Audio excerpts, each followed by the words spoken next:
बराह कल्प में होने वाले शिव जी के प्रथम अवतार से लेकर नवम ऋषभ अवतार तक का वर्णन।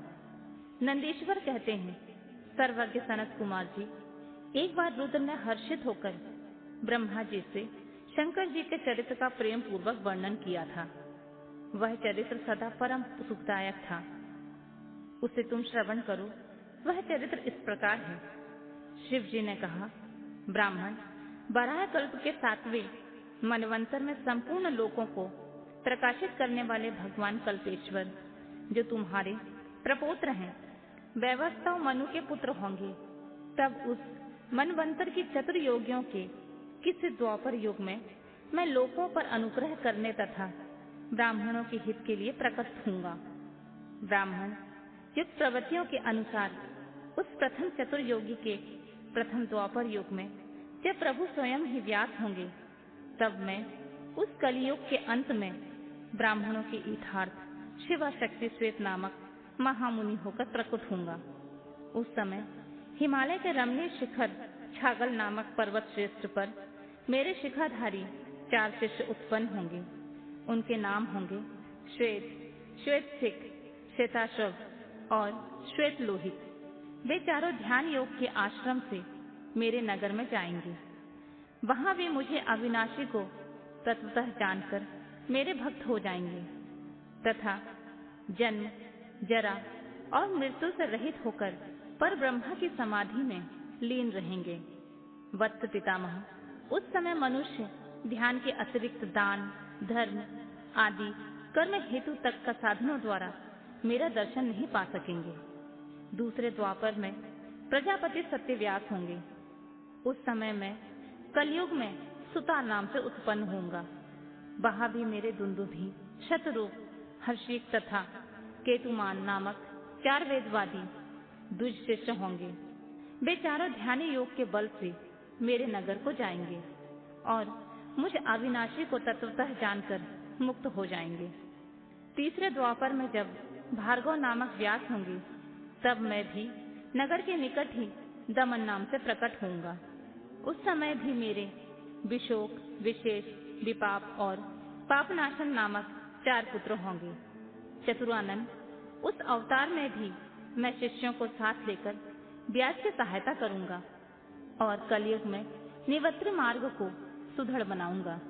चौथे द्वापर में जब अंगिरा व्यास कहे जाएंगे, उस समय मैं सुपुत्र नाम से अवतार लूंगा। उस समय भी मेरे 4 योग साधक महात्मा पुत्र होंगे। ब्राह्मण, उनके नाम होंगे समुख, दुर्मुख, दुर्दुम और दुरितिक्रम। उस अवसर पर भी इन शिष्यों के साथ में व्यास जी की सहायता में लगा रहूंगा। 5वें द्वापर में सत्ता व्यास नाम से कहे जाएंगे। तब मैं कंक नामक महातपस्वी योगी होऊंगा। ब्राह्मण, वहां भी मेरे 4 योग साधक महात्मा पुत्र होंगे। उनके नाम बतलाता हूँ, सुनो। सनक, सनातन, प्रभावशाली सनंदन और सर्वव्यापक निर्मल और अहंकार रहित सनत कुमार। उस समय भी कंक नामधारी मैं सविता नामक व्यास का सहायक बनूंगा और निवृत्ति मार्ग को बढ़ाऊंगा। पुनः छठे द्वापर में प्रवृत्त होने पर जब मृत्यु लोक कारक व्यास होंगे और वेदों का विभाजन करेंगे, उस समय भी मैं व्यास की सहायता के लिए लोकाक्षी नाम से प्रकट होऊंगा और निवृत्ति पथ की उन्नति करूंगा। वहां भी मेरे 4 दृढ़व्रती शिष्य होंगे। उनके नाम होंगे सुधामा, बिरजा, संजय और विजय। विधे 7वें द्वापर के आरंभ में जब सतऋतु नामक व्यास होंगे, उस समय भी मैं योग मार्ग में परम निपुण जैगे शब्द नाम से प्रकट होऊंगा और काशीपुरी में गुफा के अंदर दिव्य देश में कुशासन पर बैठकर योग को सुदृढ़ बनाऊंगा और शतक्रतु नामक व्यास जी की सहायता और संसार भय से भक्तों का उद्धार करूंगा। उस समय युग में भी मेरे शाश्वत योगेश, मेघवाह और सुवाहन नामक 4 पुत्र होंगे। 8वें द्वापर के आने पर मुनिवर वशिष्ठ वेदों का विभाजन करने वाले वेद व्यास होंगे। योगी वित्तम, उस युग में भी मैं दधि वाहन नाम से अवतार लूंगा और व्यास जी की सहायता करूंगा। उस समय कपिल, आसुरी, पंचशिख और शावल्य नाम वाले मेरे 4 योगी पुत्र उत्पन्न होंगे, जो मेरे ही समान होंगे। ब्रह्मा नवे चतुर्युगी के द्वापर युग में मुनि श्रेष्ठ सारस्वत नामक व्यास प्रसिद्ध होंगे। उन व्यास के निवृत्ति मार्ग की वृद्धि के लिए ध्यान करने पर मैं ऋषभ नाम से अवतार लूंगा। उस समय पराशर, गर्ग, भार्गव तथा गिरीश नाम के 4 महायोगी मेरे शिष्य होंगे। प्रजापति उनके सहयोग से मैं योग मार्ग को सुदृढ़ बनाऊंगा। समुने इस प्रकार का व्यास का सहायक बनूंगा। ब्राह्मण उसी रूप में मैं बहुत से दुखी भक्तों पर दया करके उनका भव सागर से उद्धार करूंगा। मेरा यह ऋषभ नामक अवतार योग मार्ग का प्रवर्तक, सारस्वत व्यास के मन को संतोष देने वाला और नाना प्रकार से रक्षा करने वाला होगा। उस अवतार में मैं भैत्रायु नामक राजकुमार को, जो विष दोष से मर जाने के कारण पिता द्वारा त्याग दिया जाएगा, उसे जीवन प्रदान करूंगा। तदनंतर उस राजपुत्र की आयु के 16वें वर्ष में ऋषभ ऋषि, जो मेरे ही अंश हैं, उसके घर पधारेंगे। प्रजापति उस राजकुमार द्वारा पूजित होने पर वे सदूपधारी कृपालु मुनि उस राजधर्म का उपदेश करेंगे। तत्पश्चात हे दीन वत्सल मुनि हर्षित चित्त से उसे दिव्य कवच, शंख और संपूर्ण शत्रुओं का विनाश करने वाला एक चमकीला खड़ग प्रदान करेंगे। फिर कृपा पूर्वक उसके शरीर पर भस्म लगाकर उसे 12,000 हाथियों का बल भी देंगे। यूं माता सहित भद्रायु को भली भांति आश्वासन देकर तथा उन दोनों द्वारा पूजित हो प्रभावशाली ऋषभ मुनि स्वेच्छा अनुसार चले जाएंगे। ब्राह्मण तब राजर्षि भद्रायु भी रिपुगणों को जीतकर और कीर्ति मालिनी के साथ विवाह करके धर्म पूर्वक राज्य करेगा। मुनि मुझ शंकर का वह ऋषभ नामक नवा अवतार ऐसा प्रभावशाली होगा, वह सत्पुरुषों की गति और दीनों के लिए बंधु सा हितकारी होगा। मैंने उसका वर्णन तुम्हें सुना दिया है। यह ऋषभ चरित्र परम पावन, महान तथा स्वर्ग, यश और आयु को देने वाला है, अतः इसे प्रयत्न पूर्वक सुनाना चाहिए।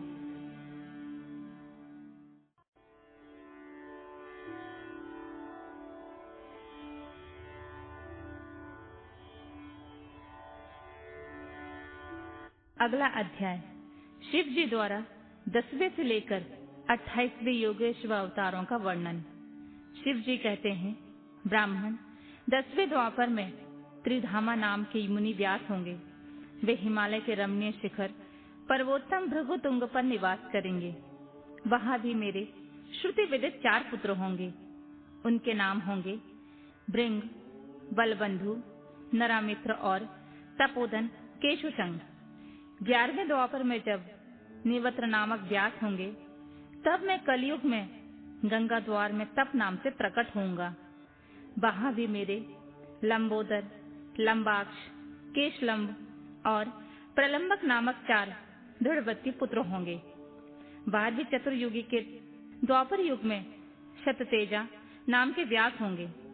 उस समय में द्वापर के समाप्त होने पर कलयुग में हेमकुंजक में जाकर अत्रि नाम से अवतार लूंगा और व्यास जी की सहायता के लिए निमत्री मार्ग को प्रतिष्ठित करूंगा।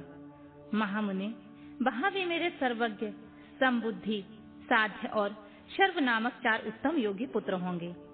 13वें द्वापर युग में जब धर्म स्वरूप नारायण व्यास होंगे, तब मैं पर्वत श्रेष्ठ गंधमादन पर बालखिल्य आश्रम में महामुनि बलि के नाम से उत्पन्न होऊंगा।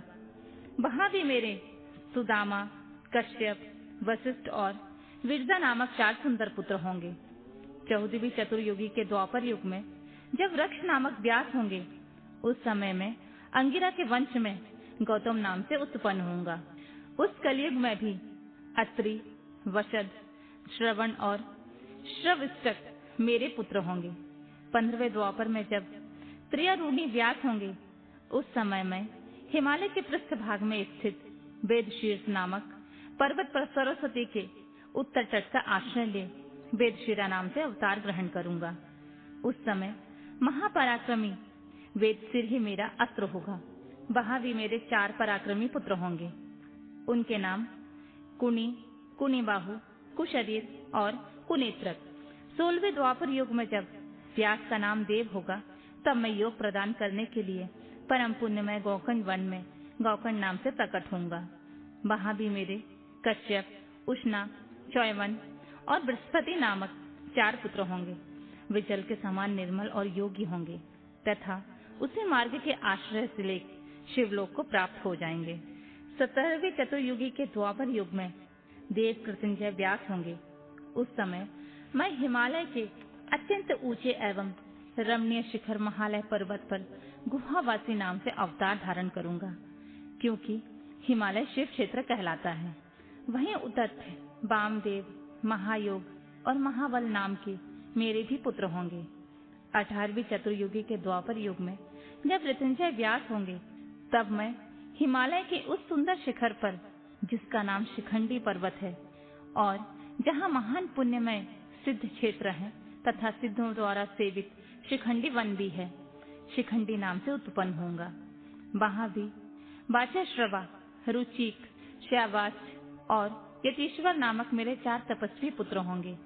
19वें द्वापर में महामुनि भरद्वाज व्यास होंगे। उस समय भी मैं हिमालय के शिखर पर माली नाम से उत्पन्न होऊंगा और मेरे सिर पर लंबी लंबी जटाएं होंगी।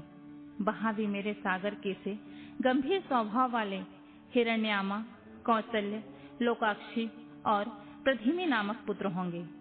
20वीं चतुर्युगी के द्वापर में होने वाले व्यास का नाम गौतम होगा।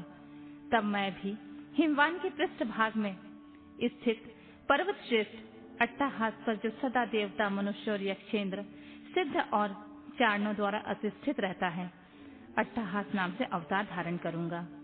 उस युग के मनुष्य अट्टाहास के प्रेमी होंगे। उस समय भी मेरे उत्तम योग संपन्न 4 पुत्र होंगे। उनके नाम हैं सुमंत, वरवरी, विद्वान कवंध और कुडीव गंधन। 21वें द्वापर युग में जब वाचश्रवा नाम के व्यास होंगे, तब मैं दारुण नाम से प्रकट होऊंगा। इसलिए उस शुभ स्थान का नाम दारुवन पड़ जाएगा। वहां भी मेरे प्लक्ष, दर्वायणी, केतुमान और गौतम नाम से 4 परम योगी पुत्र उत्पन्न होंगे। 22वीं चतुर्युग के द्वापर में जब सुषमायण नाम के व्यास होंगे, तब मैं भी वाराणसीपुरी में लांगली भीष्म नामक महामुनि के रूप में अवतरित होऊंगा। उस समय में इंद्र सहित समस्त देवता मुझ हलायुधारी शिव का दर्शन करेंगे। उस अवतार में भी मेरे भल्लवी, मधु, पिंग और श्वेत केतु नामक 4 परम धार्मिक पुत्र होंगे। 23वीं चतुर्युगी में जब तृणबिंदु मुनि व्यास होंगे, तब मैं सुंदर कालिंदर गिरी पर श्वेत नाम से प्रकट होऊंगा। वहां भी मेरे उशिक, बृहदश्रव, देवल और कवि नाम से 4 तपस्वी पुत्र होंगे। 24वीं चतुर्युगी में जब ऐश्वर्यशाली यक्ष व्यास होंगे, तब उस समय में मैं नैमिष क्षेत्र में शूली नामक महायोगी होकर उत्पन्न होऊंगा। उस युग में भी मेरे 4 तपस्वी शिष्य होंगे। उनके नाम होंगे शालिहोत्र, अग्निवेश, युवनाश्राव और शरदसु। 25वें द्वापर युग में जब व्यास शक्ति नाम से प्रसिद्ध होंगे, तब मैं भी प्रभावशाली एवं दंडधारी महायोगी के रूप में प्रकट होऊंगा। मेरा नाम मुंडेश्वर होगा। उस अवतार में भी छगल, कुंडकर्ण, कुम्हांड और प्रवाहक मेरे तपस्वी शिष्य होंगे। 26वें द्वापर युग में जब व्यास का नाम पराशर होगा, तब मैं भद्रवट नामक नगर में सहिष्णु नाम से अवतार लूंगा। उस समय भी उलूक, विद्युत, शंभुक और आश्रलायन नाम वाले 4 तपस्वी शिष्य होंगे। 27वें द्वापर में जब जातुकर्ण व्यास होंगे, तब मैं भी प्रभा सतीर्थ में सोम शर्मा नाम से प्रकट होऊंगा। वहां भी अक्षपाद, कुमार, उलूक और वत्स नाम से प्रसिद्ध मेरे 4 तपस्वी शिष्य होंगे। 28वें द्वापर में जब भगवान श्री हरि पराशर के पुत्र रूप में द्वैपायन नामक व्यास होंगे, तब पुरुषोत्तम श्री कृष्ण अपने छठे अंश से वसुदेव के श्रेष्ठ पुत्र के रूप में उत्पन्न होकर वासुदेव कहलाएंगे। उसी समय योगात्मा मैं भी लोगों को आश्चर्य में डालने के लिए योग माया के प्रभाव से ब्रह्मचारी का शरीर धारण करके प्रकट होऊंगा। फिर शमशान भूमि में मृतक रूप से पड़े हुए अविच्छिन्न शरीर को देखकर मैं ब्राह्मणों के हित साधन के लिए योग माया के आश्रय से उसमें घुस जाऊंगा और फिर तुम्हारे तथा विष्णु के साथ मेरुगिर की पुण्यमयी दिव्य गुहा में प्रवेश करूंगा। ब्राह्मण, वहां मेरा नाम लकुली होगा। इस प्रकार मेरा यह काया अवतार उत्कृष्ट सिद्ध क्षेत्र कहलाएगा और जब तक पृथ्वी कायम रहेगी तब तक लोक में परम विख्यात रहेगा। उस अवतार में भी 4 मेरे तपस्वी शिष्य होंगे। उनके नाम कुशिक, गर्ग, मित्र और पौरुष्य होंगे। वे वेदों के पारगामी ऊर्ध्वरेता ब्राह्मण योगी होंगे और महेश्वर योग को प्राप्त करके शिवलोक को चले जाएंगे। उत्तम व्रत का पालन करने वाले मुनियों, इस प्रकार परमात्मा शिव ने वैवस्वतः मनवंतर के सभी चतुर योगियों के योगेश्वर अवतारों का सम्यक रूप से वर्णन किया है।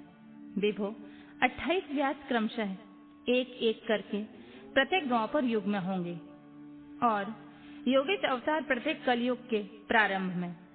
प्रत्येक योगेश अवतार के साथ उनके 4 अविनाशी शिष्य भी होंगे जो महान शिव भक्त और योग मार्ग की वृद्धि करने वाले होंगे।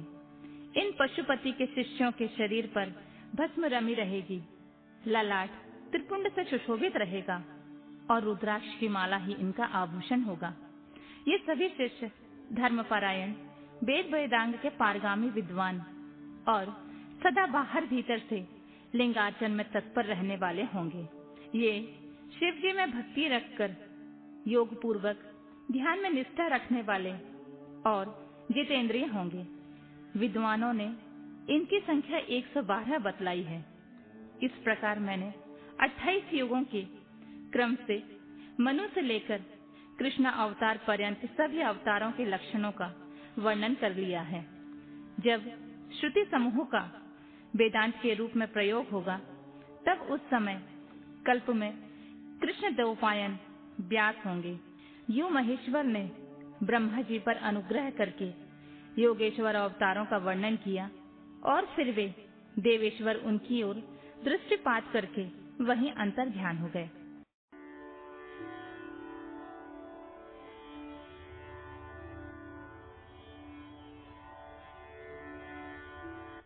नंदीश्वर अवतार का वर्णन।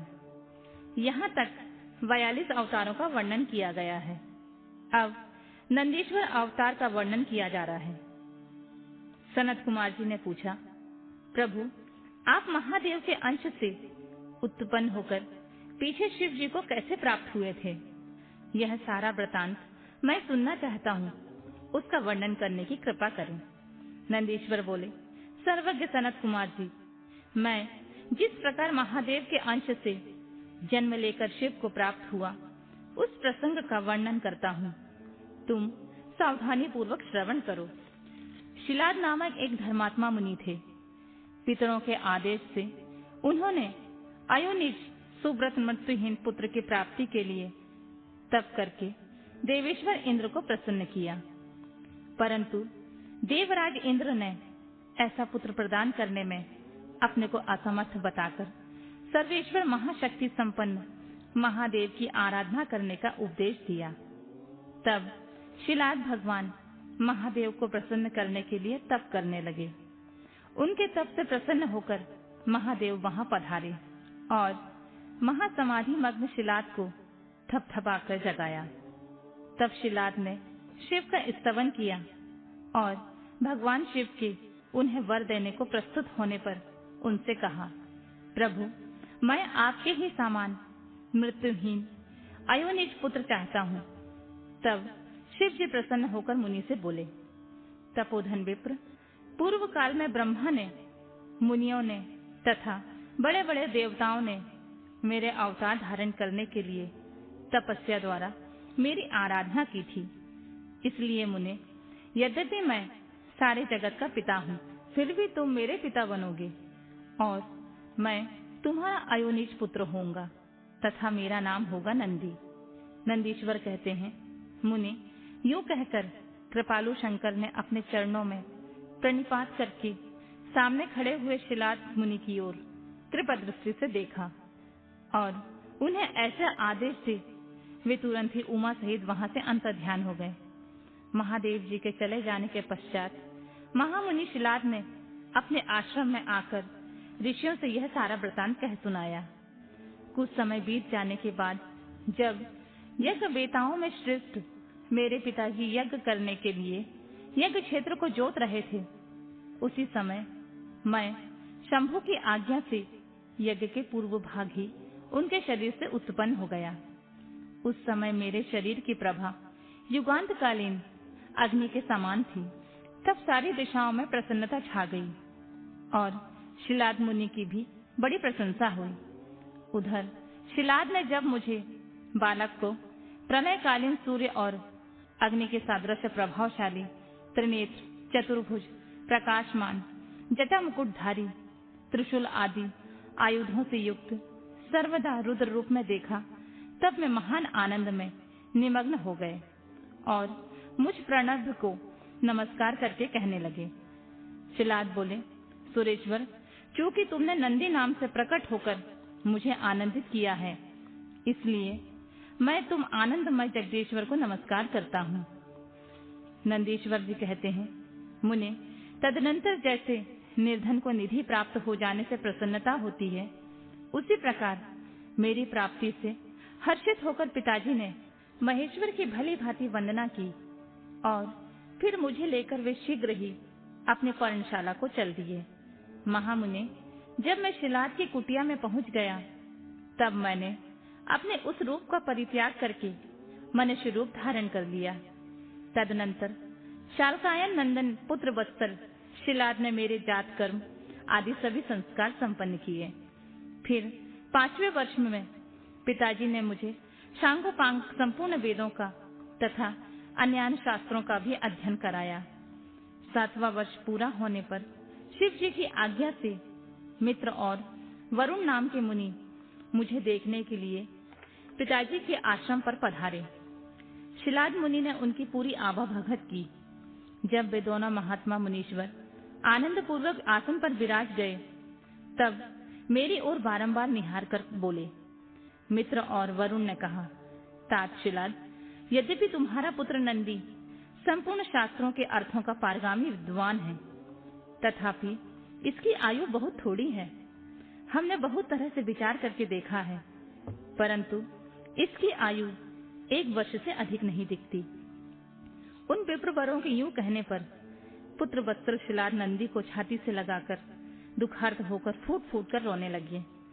तब पिता और पितामह को मृतक की भांति भूमि पर पड़ा हुआ देख नंदी शिव जी के चरण कमलों का स्मरण करके प्रसन्नता पूर्वक पूछने लगा, पिताजी, आपको कौन सा ऐसा दुख आ पड़ा है जिसके कारण आपका शरीर कांप रहा है और आप रो रहे हैं? आपको वह दुख कहाँ से प्राप्त हुआ है? मैं इसे ठीक ठाक कर जानना चाहता हूँ। पिताजी ने कहा, बेटा, तुम्हारे अल्पायु के दुख से मैं अत्यंत दुखी हो रहा हूँ। तुम ही बताओ, मेरे इस कष्ट को कौन दूर कर सकता है? मैं उसकी शरण को ग्रहण करूं। पुत्र बोला, पिताजी, मैं आपके सामने शपथ करता हूँ और यह बिल्कुल सत्य बात कह रहा हूँ कि चाहे देवता, दानव, यम, काल तथा अन्य प्राणी ये सब के सब मिलकर मुझे मारना चाहे, तो भी मेरी बाल्यकाल में मृत्यु नहीं होगी। अतः आप दुखी मत हो। पिताजी ने पूछा, मेरे प्यारे लाल, तुमने ऐसा कौन सा तप किया है अथवा तुम्हें ऐसा कौन सा ज्ञान, योग या ऐश्वर्य प्राप्त है जिसके बल पर तुम इस दारुण दुख को भी नष्ट कर दोगे? पुत्र ने कहा, तात, मैं ना तो तप से मृत्यु को हटाऊंगा और ना विद्या से। मैं महादेव जी के भजन से मृत्यु को जीत लूंगा। इसके अतिरिक्त अन्य कोई उपाय नहीं है। नंदीश्वर कहते हैं, मुने, यूं कहकर मैंने सिर झुकाकर पिताजी के चरणों में प्रणाम किया और फिर उनकी प्रदक्षिणा करके उत्तम वन की राह ली।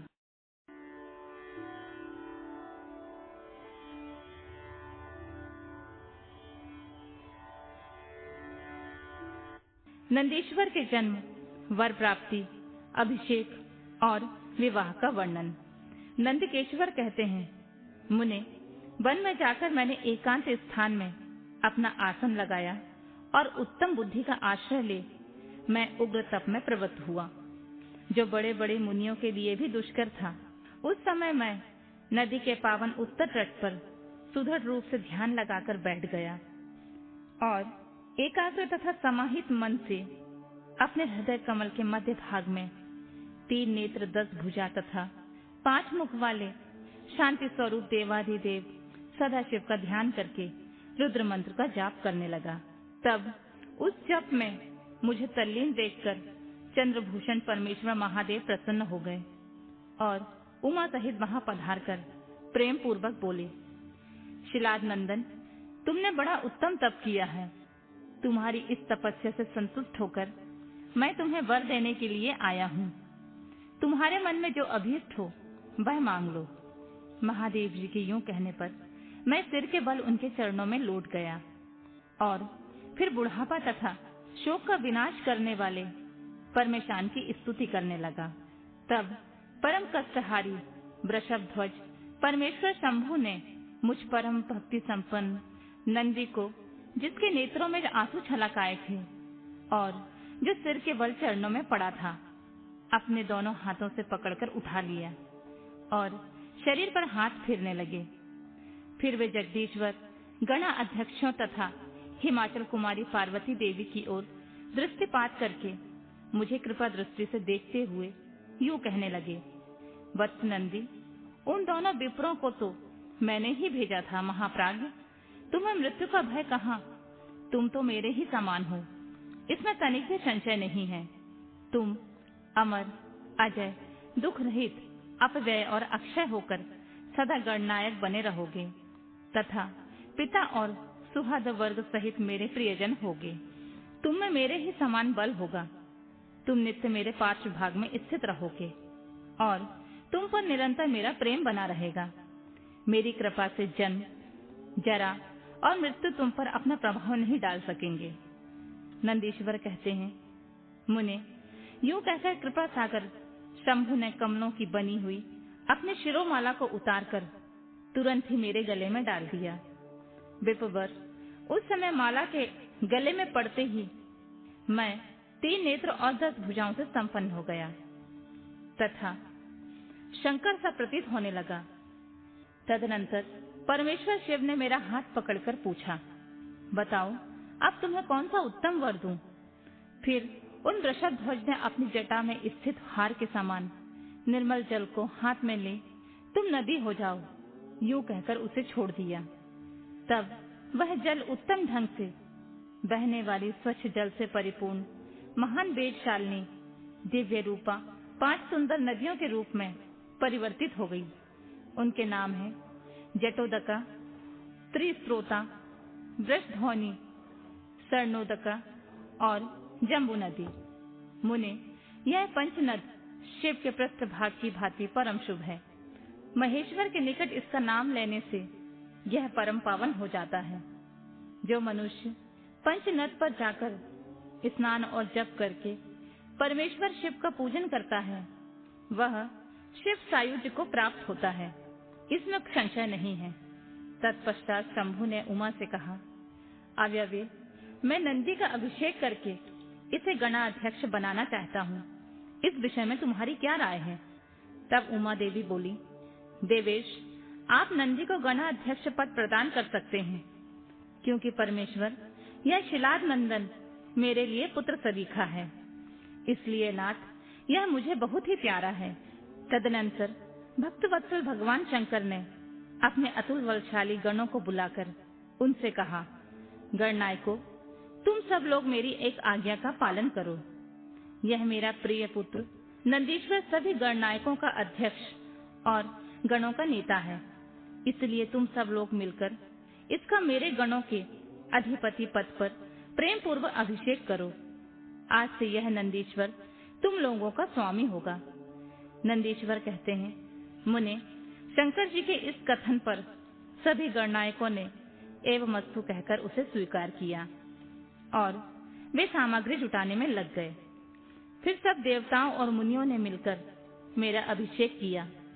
तदनंतर मरुतों की मनोहारिणी दिव्य कन्या सुयशा से मेरा विवाह करवा दिया। उस समय मुझे बहुत सी दिव्य वस्तुएं मिली। महामुनि, इस प्रकार विवाह करके मैंने अपनी उस पत्नी के साथ शंभु, शिवा, ब्रह्मा और श्री हरि के चरणों में प्रणाम किया। तब त्रिलोकेश्वर भक्त वत्सल भगवान शिव पत्नी सहित मुझसे प्रेम पूर्वक बोले। ईश्वर ने कहा, सतपुत्र, यह तुम्हारी प्रिया सुयशा और तुम मेरी बात सुनो। तुम मुझे परम प्रिय हो, अतः मैं स्नेह पूर्वक तुम्हें मनोवांछित वर प्रदान करूंगा। गणेश्वर, नंदीश, देवी पार्वती सहित मैं तुम पर सदा संतुष्ट हूँ। इसलिए वत्स, तुम मेरा उत्तम वचन श्रवण करो। तुम मेरे अटूट प्रेमी, विशिष्ट, परम ऐश्वर्य संपन्न, महायोगी, महान धनुर्धारी, अजय, सबको जीतने वाले महाबली और सदा पूज्य होगे। जहाँ मैं रहूंगा वहाँ तुम्हारी स्थिति होगी, और जहाँ तुम रहोगे वहाँ मैं उपस्थित रहूंगा। यही दशा तुम्हारे पिता और पितामह की भी होगी। पुत्र, तुम्हारे ये महाबली पिता परम ऐश्वर्यशाली मेरे भक्त और गणाध्यक्ष होंगे। वत्स, ये ही नियम तुम्हारे पितामह पर भी लागू होंगे। अंत में तुम सब लोग मुझसे वरदान प्राप्त करके मेरा सानिध्य प्राप्त करोगे। नंदीश्वर कहते हैं, मुने, तत्पश्चात महाभागा उमा देवी वर देने के लिए उत्सुक हो मुझ नंदी से बोली, बेटा, तुम मुझसे भी वर मांग ले, मैं तेरी सारी अभीष्ट कामनाओं को पूर्ण कर दूंगी। तब देवी के उस वचन को सुनकर मैंने हाथ जोड़कर कहा, देवी, आपके चरणों में मेरी सदा उत्तम भक्ति बनी रहे। मेरी याचना सुनकर देवी ने कहा, एवमस्तु, ऐसा ही होगा। फिर शिवानंदी की प्रियतमा पत्नी सुयशा से बोली, वत्स, तुम भी अपना अभीष्ट वर ग्रहण करो। तुम्हारे 3 नेत्र होंगे, तुम जन्म बंधन से छूट जाओगी और पुत्र पोत्रों से संपन्न रहोगी, तथा तुम्हारी मुझ में और अपने स्वामी में अटल भक्ति बनी रहेगी। नंदीश्वर कहते हैं, मुने, तदनंतर शिव जी की आज्ञा से परम प्रसन्न हुए ब्रह्मा, विष्णु और समस्त देवगणों ने भी प्रेम पूर्वक हम दोनों को वरदान दिए। तत्पश्चात परमेश्वर शिव कुटुंब सहित मुझे अपनाकर तथा उमा सहित वृक्ष पर आरूढ़ होकर संबंधियों एवं बांधवों के साथ अपने निवास स्थान को चले गए। तब वहां उपस्थित विष्णु आदि समस्त देवता मेरी प्रशंसा तथा शिव शिवा की स्तुति करते हुए अपने अपने धाम को चल दिए। वत्स, इस प्रकार मैंने तुमसे अपने अवतार का वर्णन कर दिया। महामुने, यह मनुष्यों के लिए सदा आनंददायक और शिव भक्ति का वर्धक है। जो श्रद्धालु मानव भक्ति भावित चित्त से मुझ नंदी के इस जन्म वर प्राप्ति, अभिषेक और विवाह के वृतांत को सुनेगा अथवा दूसरों को सुनाएगा तथा पढ़ेगा या दूसरों को पढ़ाएगा, वह इस लोक में संपूर्ण सुखों को भोगकर अंत में परम गति को प्राप्त होगा।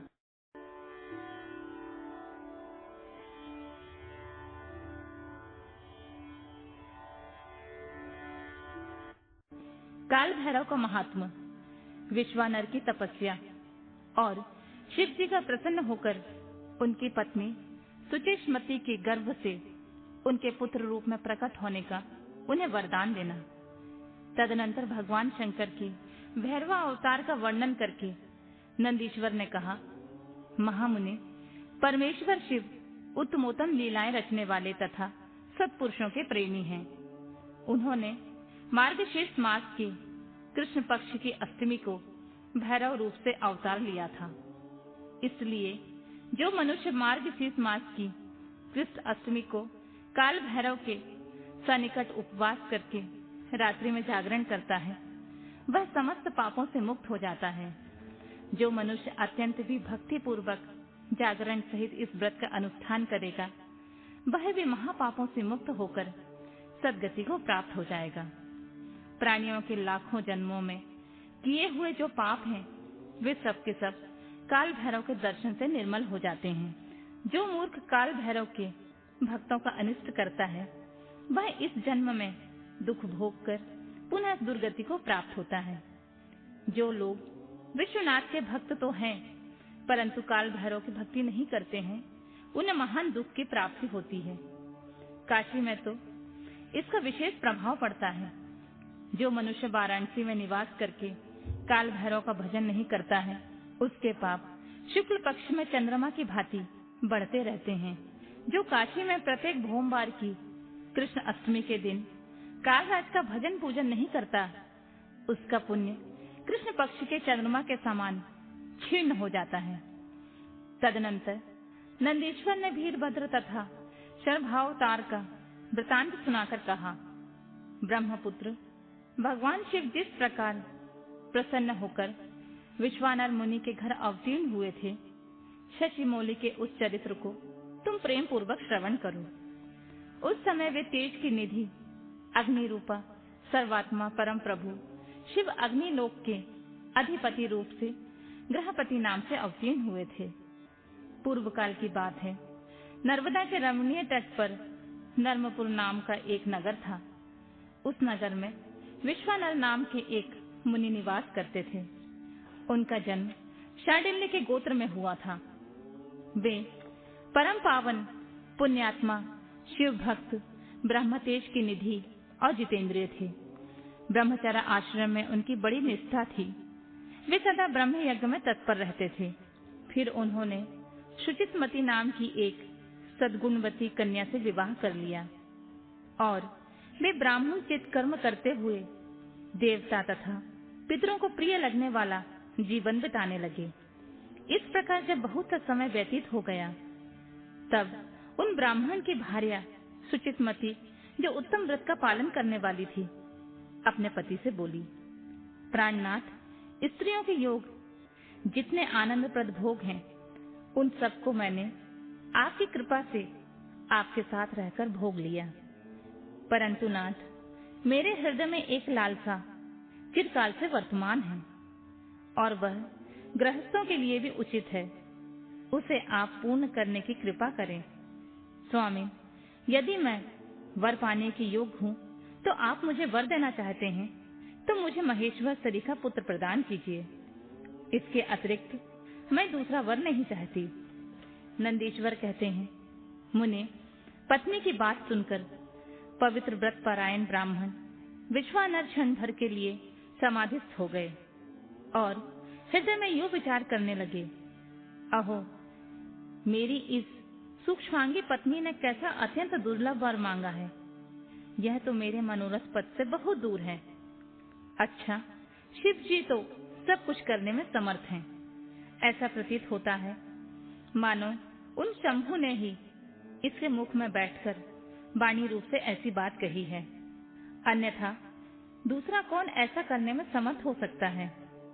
तदनंतर वे एक पत्नी व्रती मुनि विश्वानर पत्नी को आश्वासन देकर वाराणसी में गए और घोर तप के द्वारा भगवान शिव के वीरेश लिंग की आराधना करने लगे। इस प्रकार उन्होंने 1 वर्ष पर्यंत भक्ति पूर्वक उत्तम वीरेश लिंग की त्रिकाल अर्चना करते हुए अद्भुत तप किया।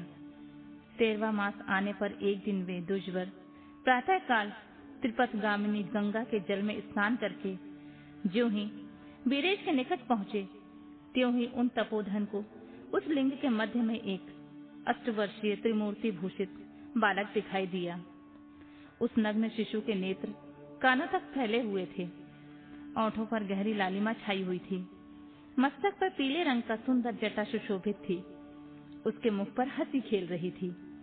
वह शैचवोचित अलंकार और चिताभस्म धारण किए हुए था तथा अपनी लीला से हंसता हुआ श्रुति सूत्रों का पाठ कर रहा था। उस बालक को देखकर विश्वानर मुनि कृतार्थ हो गए और आनंद के कारण उनका शरीर रोमांचित हो उठा तथा बारंबार नमस्कार है यो उनका हृदय उद्गार फूट पड़ा। फिर वे अभिलाषा पूर्ण करने वाले 8 पद्यों द्वारा बाल रूपधारी परमानंद स्वरूप शंभु का स्तवन करते हुए बोले, भगवान, आप ही एकमात्र अद्वितीय ब्रह्मा हैं। यह सारा जगत आपका ही स्वरूप है। यहाँ अनेक कुछ भी नहीं है।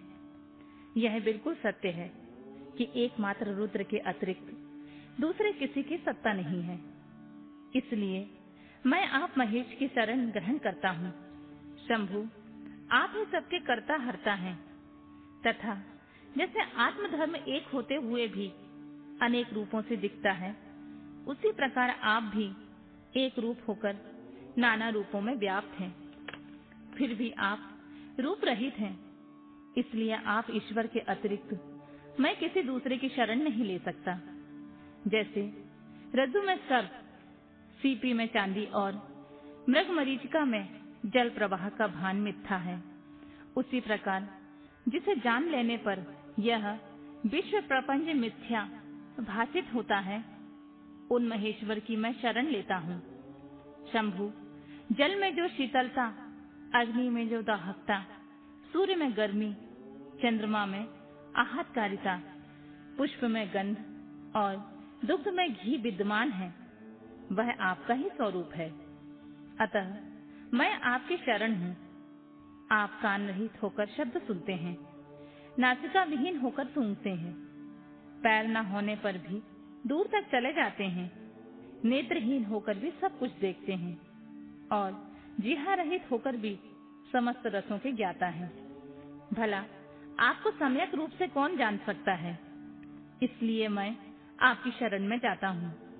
ईश आपके रहस्य को ना तो साक्षात वेद ही जानता है, न विष्णु, न अखिल विश्व के विधाता ब्रह्मा, न योगींद्र, न इंद्र आदि प्रधान देवताओं को ही इसका पता है, परंतु आपका भक्त उसे जान लेता है। अतः मैं आपकी शरण ग्रहण करता हूँ। ईश, ना तो आपका कोई गोत्र है, न जन्म है, न नाम है, न रूप है, न शील है, न देश है। ऐसा होने पर भी आप त्रिलोकी के अधीश्वर तथा संपूर्ण कामनाओं को पूर्ण करने वाले हैं। इसलिए मैं आपका भजन करता हूँ। आप सर्वस्व रूप हैं। यह सारा विश्व प्रपंच आपसे ही प्रकट हुआ है। आप गौरी के प्राणनाथ, दिगंबर और परम शांत हैं। बाल, युवा और वृद्ध रूप में आप ही वर्तमान हैं। ऐसी कौन सी वस्तु है जिसमें आप व्याप्त न हो? अतः मैं आपके चरणों में नतमस्तक हूँ। नंदीश्वर कहते हैं, मुने यूं स्तुति करके विप्रवर विश्वानर हाथ जोड़कर भूमि पर गिरना ही चाहते थे, तब तक संपूर्ण वृद्धों के भी वृद्ध बाल रूपधारी शिव परम हर्षित होकर उन भूदेव से बोले। बालक रूपी शिव ने कहा, मुनि श्रेष्ठ विश्वानर, तुमने आज जो मुझे संतुष्ट कर दिया है, भूदेव, मेरा मन परम प्रसन्न हो गया है। अतः तुम उत्तम वर मांग लो। यह सुनकर मुनि श्रेष्ठ विश्वानर कृतकृत हो गए और उनका मन हर्षमग्न हो गया। तब वे उठकर बालक रूपधारी शंकर जी से बोले, प्रभावशाली महेश्वर, आप तो सर्वांतयामी, ऐश्वर्य संपन्न, सर्व तथा भक्तों को सब कुछ दे डालने वाले हैं। भला आप सर्वज्ञ से कौन सी बात छिपी है, फिर भी आप मुझ दीनता प्रकट करने वाली याचना के प्रति आकृष्ट होने के लिए यूं कह रहे हैं। महेशान, ऐसा जानकर आपकी जैसी इच्छा हो वैसा कीजिए। नंदीश्वर कहते हैं, मुने, पवित्र व्रत में तत्पर विश्वानर के उस वचन को सुनकर पावन शिशुधारी महादेव हंसकर सुचि विश्वानर से बोले, सुचे, तुमने अपने हृदय में अपने पति शुचितमती के प्रति जो अभिलाषा कर रखी है, वह निसंदेह थोड़े ही समय में पूर्ण हो जाएगी। महामते, मैं शुचितमती के गर्भ से तुम्हारा पुत्र होकर प्रकट होऊंगा। मेरा नाम ग्रहपति होगा। मैं परम पावन तथा समस्त देवताओं के लिए प्रिय होऊंगा। जो मनुष्य 1 वर्ष तक शिव जी के सनिकट तुम्हारे द्वारा कथित इस पुण्यमय अभिलाषा अष्टक स्त्रोतों का तीनों काल पाठ करेगा, उसकी सारी अभिलाषाएं यह पूर्ण कर देगा।